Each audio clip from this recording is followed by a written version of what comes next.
Hello everyone and welcome to fresh new video. इस video में हम लोग the functions of criticism by T S Eliot को पढ़ने वाले हैं। तो ये वीडियो एक कंप्लीट डिटेल्ड एक्सप्लेनेशन होगा एंड साथ ही साथ आप लोग चाहो तो इसी आंसर को एग्जामिनेशन में कॉपी कर सकते हो। हालांकि ये आंसर मेरा लिखा हुआ नहीं है, इसका सोर्स है आरसीएस कॉलेज। आप लोगों को एक बात ध्यान रखनी है कि जब आप लोग इंटरनेट पे सर्च करते हो, चाहे the functions of criticism search करो या कोई सा भी टॉपिक, तो आप लोग को एक ऑथेंटिक सोर्स से ही लेना है उस आंसर को। नहीं तो क्या होगा ना कि बहुत सारे मैंने देखा है कि इंटरनेट पे बहुत सारे गलत आंसर्स है या फिर अनरिलेटेड आंसर्स है। तो आप लोगों को इस बात का ध्यान रखना है एंड सिर्फ ऑथेंटिक सोर्स से ही, जैसे कि आरसीएस कॉलेज का ये मुझे काफ़ी अच्छा आंसर लगा इसलिए मैंने इसे कॉपी किया है। मैं इसे एक्सप्लेन करूँगा अभी। साथ ही साथ मैं आपका एक बार आपके सिलेबस पे ले जाना चाहता हूँ कि सेक्शन ए में हमारे सिलेबस में 6 लिटरेरी क्रिटिक्स थे जो हमें पढ़ने थे। इसमें से 3 मैंने कवर कर लिया है। अगर आप लोगों ने वीडियो नहीं देखी है, डिस्क्रिप्शन में लिंक है, आप लोग देख सकते हो। बाकी ये तीनों मैं अभी के लिए स्किप कर रहा हूँ क्योंकि टाइम हमारे पास बहुत कम है। सेक्शन बी में हम लोग डायरेक्टली शिफ्ट करते हैं द फंक्शंस ऑफ क्रिटिसिज्म पे। अब द फंक्शंस ऑफ क्रिटिसिज्म पे आते हैं हम लोग। तो इसमें सबसे पहले आप लोगों को आंसर स्टार्ट करने से पहले एक बार ऑथर का इंट्रोडक्शन दे देना है। तो इसे लिखा था टी एस इलियट ने। वो एक पोएट थे, एसेइस्ट थे, प्लेराइट थे, लिटरेरी क्रिटिक थे, एडिटर थे और एक पब्लिशर भी थे। He was the father of imagist school of poetry in England. ये आप लोगों ने पार्ट 1 में भी पढ़ा था टी एस इलियट के बारे में। आगे बढ़ते हैं। The functions of criticism was published in 1923। 1923 में इसका पब्लिश्ड हुआ था। It arose out of an controversy in response to John Middleton Murry. अब ये जो द फंक्शंस ऑफ क्रिटिसिज्म है, इसका जो अस्तित्व था यानी कि जन्म था, वो कैसे हुआ? तो एक कंट्रोवर्सी के रिस्पॉन्स में जन्म हुआ। कंट्रोवर्सी किससे थी? तो जॉन मिडल्टन मरी से थी। ये कौन है? ये एक अमेरिकन लिटरेरी क्रिटिक है who challenge the ideas of Eliot presented in his previous work tradition and individual talent in his work romanticism and tradition. आप लोगों को क्या समझ में आया यहाँ से कि जो द फंक्शंस ऑफ क्रिटिसिज्म था, इसका जन्म कैसे हुआ? तो क्या हुआ कि जॉन मिडल्टन मरी थे एक, जिन्हें टी एस इलियट का आइडिया जो कि उन्होंने पब्लिश किया था ट्रेडिशन एंड इंडिविजुअल टैलेंट में। ये जो है ये एक वर्क है जो कि टी एस इलियट के द्वारा लिखी गई है। इसमें इन्होंने अपने टी एस इलियट ने अपने विचारों को व्यक्त किया है। वो किसे पसंद नहीं आई? जॉन मिडल्टन मरी को। इन्होंने क्या किया? इन्होंने इसके बारे में बुरा भला लिख दिया। किसमें? अपने वर्क रोमांटिसिज्म एंड ट्रेडिशन में। तो टी एस इलियट ने देखा इसे, तो इसका रिस्पॉन्स वो दे रहे हैं किससे? द फंक्शंस ऑफ क्रिटिसिज्म में। होपफुली आप लोगों को समझ में आया होगा। अब ये जो ट्रेडिशन एंड इंडिविजुअल टैलेंट है, ये काफ़ी शानदार वर्क है और ये हमारे सिलेबस में भी है। अगर आप लोग देखो तो ट्रेडिशन एंड इंडिविजुअल टैलेंट, हालांकि अभी इससे ज़्यादा इंपॉर्टेंट मुझे ये लगा। मैं ऐसा नहीं बोल रहा हूँ कि ये दोनों इंपॉर्टेंट नहीं है, ये दोनों भी काफ़ी इंपॉर्टेंट है, बट मैं फ़िलहाल इससे कवर कर रहा हूँ। इसके बाद ये दोनों को भी मैं टाइम मिलेगा तो कवर करूँगा। आगे बढ़ते हैं हम लोग। तो ये जो एसे है, इसी के बारे में आपको पूरा का पूरा एक्सप्लेनेशन है। तो ये एसे जो है ये 4 भागों में डिवाइडेड है। सबसे पहले पार्ट 1 जो है, इसमें इलियट जो है वो अपना व्यू देते हैं क्रिटिक और क्रिटिकल वर्क ऑफ आर्ट पे। पार्ट 2 हमारा है मरीज view on romanticism and classicism and Eliot's contradiction with it. अब दूसरे पार्ट में मरी अपना व्यू देते हैं रोमांटिसिज्म और क्लासिसिज्म पे, और साथ ही साथ इलियट का जो कॉन्ट्रडिक्शन है उससे एग्री नहीं करते हैं इलियट्स इसके व्यू से, उसके बारे में बात की गई है। पार्ट 3 हमारा है इलियट्स क्रिटिसिज्म ऑफ मरी एंड पार्ट 4 है relation of criticism with the creative work of art. ये क्रिटिसिज्म का रिलेशन बताएगा आर्ट से। अब देखिए मैं आप लोग को इतना समझाने पे क्यों जोर दे रहा हूँ, क्योंकि ये जो वर्क है, या फिर अगर हम लोग बात करें इन दोनों वर्क की भी, ट्रेडिशन एंड इंडिविजुअल टैलेंट और द फ्रंटियर्स ऑफ क्रिटिसिज्म की, तो ये सब काफ़ी मुश्किल वर्क है। और अगर आप लोग इसे रटना चाहोगे तो 4 पेज 5 पेज नहीं लिख पाओगे। एक बार अगर आप लोग समझ जाओ तो काफ़ी आसानी से आप लोग इसे मेंशन कर सकते हो। इसलिए आप लोग को इस वीडियो को काफ़ी ध्यान से देखना है। नोट्स बनाना है तो बना सकते हो। अगर टेलीग्राम ग्रुप पे चाहिए आप लोग को नोट्स, तो मैं इसे इसका PDF अपलोड कर दूंगा। फिलहाल आप लोग इस वीडियो में इसे समझने पर ध्यान दो। तो सबसे पहले हम लोग देखते हैं पार्ट 1। अब पार्ट 1 में क्या बोलते हैं ये पोएट कि T S Eliot says that it is commonly believed that criticism is an autotelic activity. T S Eliot कहते हैं कि ऐसा माना जाता है कि क्रिटिसिज्म जो है वो ऑटोटेलिक एक्टिविटी है। ऑटोटेलिक क्या होता है? कि जिसका कोई अंत हो। However it is quite a wrong statement.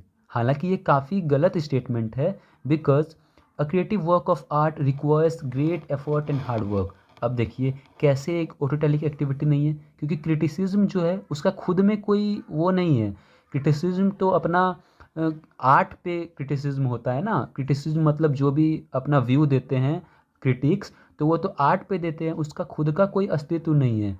तो इसीलिए काफ़ी रॉन्ग स्टेटमेंट होगा ये कहना कि क्रिटिसिज्म जो है उसका एक कोई अंत होता है, क्योंकि उसका तो कोई अंत नहीं होता है। आर्ट का भी हालांकि कोई अंत नहीं होता है। हालांकि हम लोग बोल सकते हैं कि आर्ट का रिलीजियस अंत हो सकता है, कल्चरल अंत हो सकता है, लेकिन एक व्यू में आर्ट का भी कभी, कला का कभी अंत नहीं होता। जब कला का ही कोई अंत नहीं होता तो क्रिटिसिज्म जो कि कला के ऊपर की जाती है उसका कोई अंत कैसे हो सकता है। आगे, Those who consider criticism as a autotelic activity should be strictly criticized। अब टी एस इलियट बोलते हैं कि जो भी लोग ऐसा मानते हैं कि क्रिटिसिज्म एक ऑटोटेलिक एक्टिविटी है, उनका काफ़ी क्रिटिसाइज, आलोचना की जानी चाहिए उनकी। टी एस इलियट की कुछ ओपिनियंस हैं इसी बारे में। तो वो क्या बोलते हैं, सबसे पहले, a creative work of art is judged through it's words. ये कहते हैं कि कोई भी वर्क ऑफ आर्ट होता है जो कि क्रिएटिव होता है, उसे इसके वर्ड्स के द्वारा जज किया जाता है। A good text can not be produced by having a particular aim in mind. The writer thus does not write consciously but instead spontaneously. ये कह रहे हैं कि एक अच्छा कोई भी टेक्स्ट होता है वो कोई भी पार्टिकुलर एम को लेकर के प्रोड्यूस नहीं किया जा सकता, क्योंकि फिर वो क्रिएटिव कैसे रह जाएगा। अगर हम लोग कुछ एम को लेकर ही चलेंगे कि मुझे काफ़ी अच्छा से ये वर्क लिखना है इसी बारे में, तो कला कैसे हो जाएगा वो, क्योंकि कला अपने आप में यूनिक होता है। तो इसीलिए जो राइटर होता है वो कॉन्शियसली नहीं लिखता है, दिमाग से नहीं लिखता है, वो बस लगातार लिखते जाता है। जो उसके मन का विचार होता है वो सीधा प्रस्तुत कर देता है, वो कुछ एम, पार्टिकुलर एम को लेकर के नहीं लिखता है। थर्ड है, a critic should have one aim in mind. Critic का एक एम होना चाहिए दिमाग में, that is to make the text good to taste for the readers and he should elucidate it accordingly. अब ये क्या बोल रहे हैं कि जो क्रिटिक है उनके दिमाग में एक एम होना चाहिए कि जो रीडर्स हैं उनके टेस्ट को मैच करें, तभी तो ये रीडर्स जो हैं वो पढ़ेंगे उनके वर्क को। नेक्स्ट है, all the critics are humans and thus can have different opinions and method to respond to literary text. बोल रहे हैं कि क्रिटिक्स जो हैं वो भी इंसान ही है भाई, तो उनका सबका अलग अलग ओपिनियन हो सकता है, इसमें कोई बुराई नहीं है। जितने भी लिटरेरी टेक्स्ट होंगे अलग अलग विचार होंगे सबके। However the ultimate aim of every critic should be to enlighten the mind of readers through text. तो यहाँ पे ये कह रहे हैं कि क्रिटिक का एक एम होना चाहिए कि जो रीडर्स हैं उनके माइंड को एनलाइटन करें। तो ज़रूरी नहीं है कि उनके विचार अच्छे हो बुरे हो, लेकिन एक ऐसा विचार होना चाहिए कि रीडर्स जो हैं वो और पढ़ना चाहें टेक्स्ट को, उससे उनका दिमाग का विस्तार हो। नेक्स्ट है, the aim of every critic should be the same, to try and compose differences with the other critic. A critic should not be blind follower of other critics. अब क्या बोल रहे हैं यहाँ पे कि हर क्रिटिक को एक दूसरे का ब्लाइंड फॉलोवर नहीं होना चाहिए, सबका अपना अपना विचार होना चाहिए। ऐसा नहीं है कि अगर कोई क्रिटिक एक वर्क को गलत बता रहा है तो दूसरा क्रिटिक भी उसे फॉलो करे एंड वो भी उससे गलत ही बोले। सबको अपने अपने विचार रखने चाहिए। नेक्स्ट है हमारा पार्ट 2। इसमें है, मरी believe that classicism and romanticism can not go side by side. ये मरी है जो जॉन मिडल्टन मरी, इनका मानना है कि क्लासिसिज्म और रोमांटिसिज्म साथ में साइड बाय साइड नहीं चल सकता। He further says that classicism is the feature of French.